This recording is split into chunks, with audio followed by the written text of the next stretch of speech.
السلام عليكم ورحمة الله وبركاته. أخباركم إيه؟ يا رب تكونوا بصحة وخير وسعادة.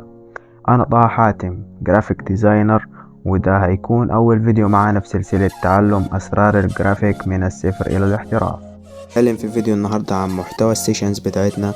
هنعرف مع بعض إيه هو الديزاين، وهنعرف إيه المقومات اللي لازم تتوفر فيك عشان تبقى ديزاينر، وهنعرف إيه الاستفادة اللي هتعود عليك لما تبقى ديزاينر. وبعدين هنبدأ في الجد، هنعرف ايه هي اساسيات التصميم اللي لو اتواجدت بصورة مثالية في التصميم بتاعك هيقدر التصميم انه يدخل في سوق المنافسة ويقدر يتفوق على باقي التصاميم بسهولة. وهنتعرف مع بعض ازاي اقدر ابدأ التصميم بتاعي او استوحي فكرة للتصميم بتاعي لو ما عنديش افكار.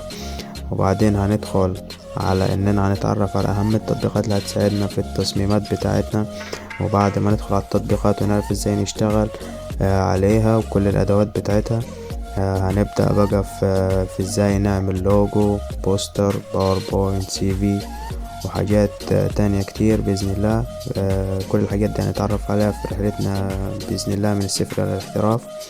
وكده أكون وصلت لنهاية الفيديو. يا ريت لو عجبكم الفيديو تدعمونا بلايك للفيديو واشتراك في القناة حتى يصلكم كل جديد. والسلام عليكم ورحمة الله وبركاته.